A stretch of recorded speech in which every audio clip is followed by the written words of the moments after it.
It's Labor Day afternoon. We're outside of Lake Wales, just west of Lake Wales, and once again, in just 8 days' time, we have another parent that has murdered their child, their teenage child who was only 16. Let me show you Stephen Thomas Rada. Stephen Thomas Rada is 37 years of age. He was living down the road here with his grandfather, Thomas Rada, who was 65 years of age, and our victim, who was 16 years of age, and his parents gave us permission to use his name as Stephen Rada. Let me first tell you about Stephen Rada. Stephen went to Frostproof High School. His parents said he was in 11th grade. He was to start work next week at Burger King to earn money so that he could buy a car. He was also studying to be an electrician. That was his dream in life. Stephen Rada, who's 16 years of age, was a great kid. Not just a good kid, but a great kid. In fact, he was living with his grandfather to help him out while his grandmother was in rehab. That's the kind of kid that Stephen was. Stephen Thomas Rada, his dad, had just shown up about a month ago. And we asked, where's he been? He's been in DC, he's been in South Carolina, he's been in Ohio, he's been in Texas. There was even an outstanding warrant for Stephen Thomas Rada in South Carolina, but South Carolina would not extradite. So he was unable to be arrested. Well, on this particular morning, Thomas Rada, the grandfather, left about 8 o'clock to go visit with his wife in rehab. When he returned home about 11 o'clock today, he was met outside by our suspect, his son, Stephen Rada, and his quote was, "I wouldn't go in there if I was you. I killed someone. You may need to call the police."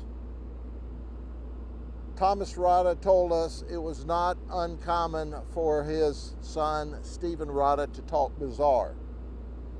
We are told that Stephen Rada used methamphetamine since high school, and he has psychotic episodes. When Thomas Rada went into the house, into the mobile home, there he saw his son, his grandson, deceased in the dining room, kitchen area. And we know that it appears at the early stage of the investigation. And as we always tell you, the information we give you this soon after an investigation is the best information we have. It's certainly subject to change. But at this time, it appears that our suspect, Stephen Thomas Rada, used an angle grinder to kill his son. It breaks our heart. There aren't adequate words to explain how horrific this event is. I've talked to the grandmother, the grandfather, the parents are here.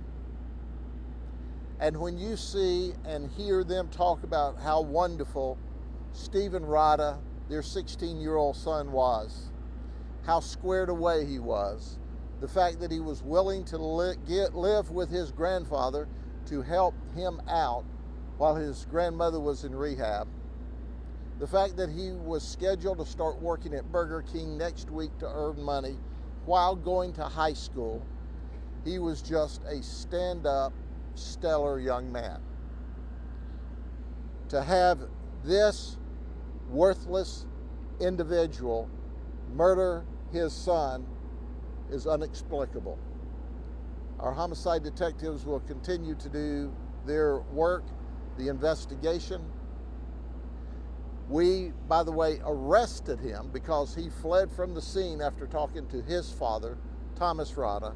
He fled from the scene, and we caught him about a mile west of here on Highway 60.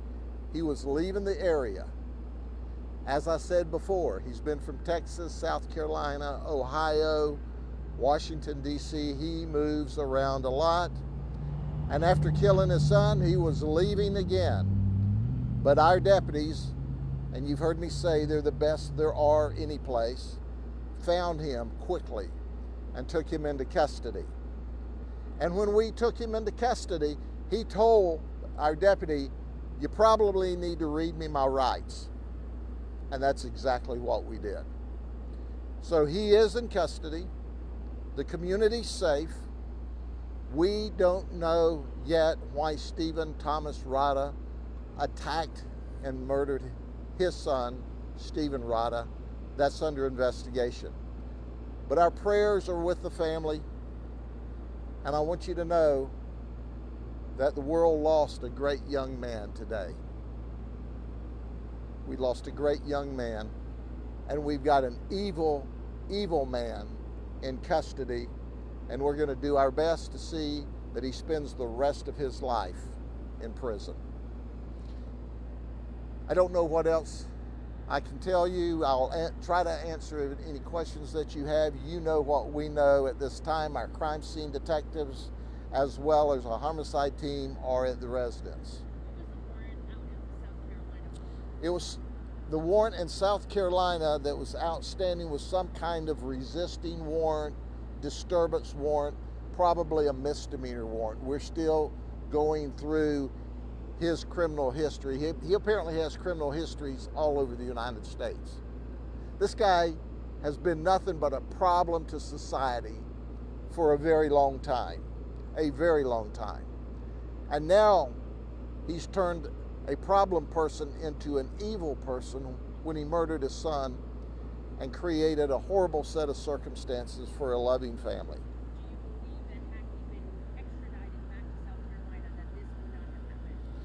Certainly, if he'd have been in South Carolina, if that warrant had been available nationwide, he wouldn't have been here today, we hope. Depending on when we found him and extradited him, theoretically he could have posted bond and come back. So that's really a hypothetical. But listen, it's not uncommon for different states to say, hey, we've got a warrant for this person, but as long as he stays out of our state, we don't want to come get him.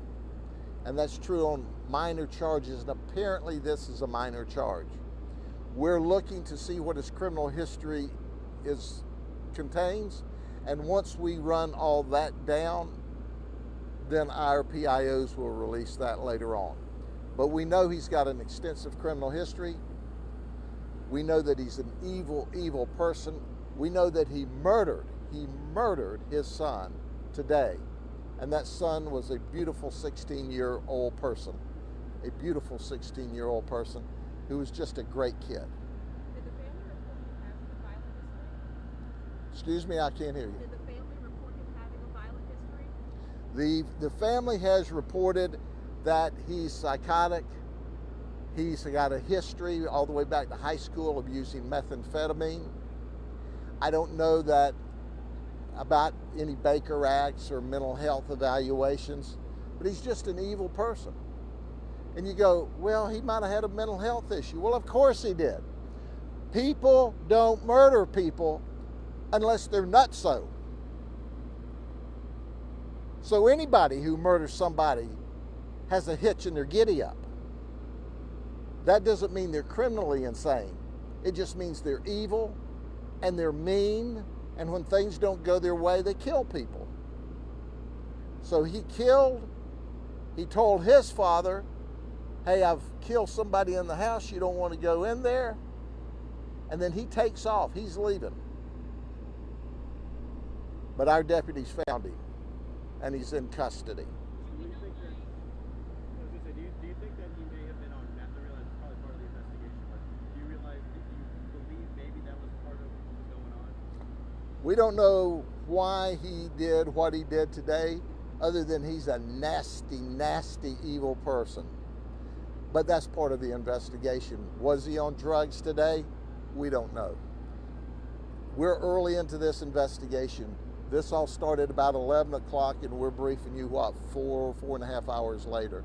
There will be other information, I'm certain, as the investigation unfolds. Where's the 16-year-old's mother, and what is the relationship between the 16-year-old and the dad? Like, why did he come back? The 16-year-old's mother lives in Lake Wales, and the 16-year-old was staying with his grandfather to help his grandfather because his grandmother is in rehab when the son shows back up here.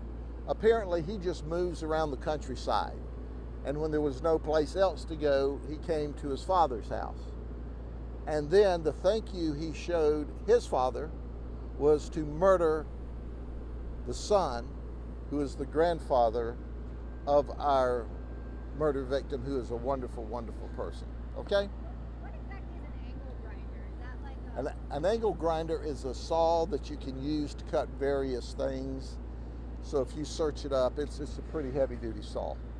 Okay? What do you guys hope to accomplish by having a mobile command center there temporarily? Yeah, our mobile command center always comes out. It's our mobile office space. And in there we have desks and chairs and computers, and this is where we go to get out of the Florida heat while we're doing a lot of work. There's no other way for us to get together. This mobile command center comes to all of our significant events. Okay? Was it a pretty full crime scene?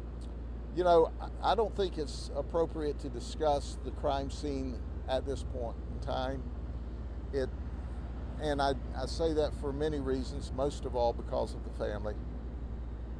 Sheriff, is there a message that you want to send out to the community, given that this is the second time in a matter of 8 days that something like this happens? I've been in this business my entire adult life, and periodically I have seen parents kill children. I can't remember it happening twice in 8 days in my entire career. And certainly, I'll never understand that, but understand we're not dealing with a normal person here. This guy's not normal. He's evil. He's irrational. He's got a history of drug use. You know, those people that want to call meth low-level nonviolent, here's another sign. And then the lady who murdered her 10-year-old and her 19-year-old a week ago Sunday, there's no words to explain that. A beautiful 10-year-old boy. She wasn't going to allow him to be turned over pursuant to a court order to the dad to go back to Maine. So she shot him and killed him. And then she shot her 19-year-old daughter that was there. And then she shot herself. So at the end of the day, these things are beyond explanation, because this is not rational conduct. But irrational people shoot and murder people. Evil, evil people shoot and murder their children. The rehab for grandma, is that like a physical issue? Do you know why she's there? I don't know why grandma's in rehab. Okay? What was the nature of the conversation with the family? Obviously, probably something emotional. I talked to the grandmother and the grandfather, as the detectives talked to the family, and they are just, as you well expect they should be. We would all be the same way. They're devastated and they're heartbroken and they don't understand. Well, quite frankly, we're devastated and we're heartbroken for them, and we don't understand why anyone can ever murder their child. Ever. Ever. But they did it today. So the family is just in absolute total shock, just like any one of us would be if it were our family. All right? Thank you very much. God bless you. See you soon.